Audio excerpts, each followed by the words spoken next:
If you are someone who spends hours lost in fake scenarios, you are just imaginative.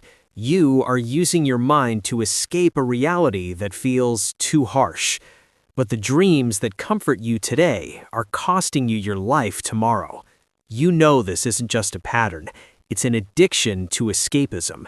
And in the next few minutes, I'm giving you the 5-step process to break free. This behavior is technically called maladaptive daydreaming, and you're not wrong for needing it. Your dreams are filling a crucial emotional void, a deep need for control, a desperate need for validation, or a paralyzing fear of excitement in the real world. Reality is messy, unpredictable, and sometimes boring. Your inner world is perfect, it's safe. But every time you run to that inner world, you are training your brain to see real life is the place you flee from instead of the place you live in. You need to re-anchor your attention, and it starts now.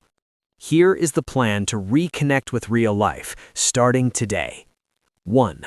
The reality anchor. When you catch yourself mid-scenario, don't try to stop.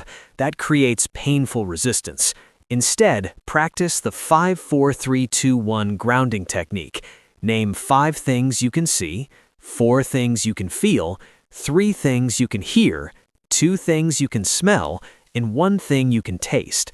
This immediately pulls your mind out of the hypothetical and slams it back into the present moment. It interrupts the cycle. 2. Identify the void. Your fantasies are a symptom, not the disease. You must ask, what need is this scenario fulfilling?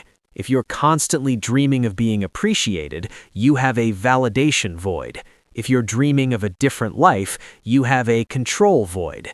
Once you name the void, you can intentionally seek to fill it with real-world action, no matter how small. 3.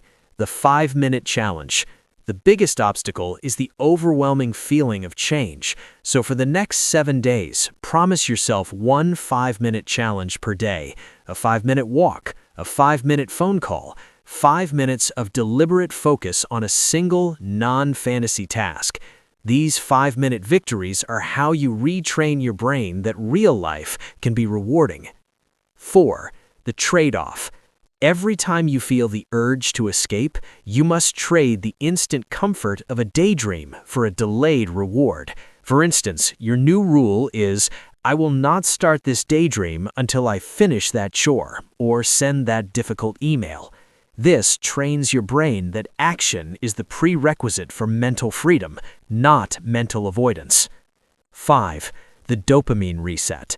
This is the hardest but most necessary step. Escapism floods your brain with cheap, easy dopamine. You need a 3-day dopamine reset where you cut back on all high-stimulus, low-effort pleasure, excessive social media, endless scrolling, or hyper-binging. This will make real-world rewards like completing a task or having a good conversation feel meaningful and powerful again. The hardest part of getting your life back is accepting that the world you built in your head is a beautiful prison, but reality is where real change and real happiness live. Don't let your perfect fantasy cost you your real life. If this video helped you recognize the line, then hit subscribe and join MindNest, the only community dedicated to helping you master the life outside your head.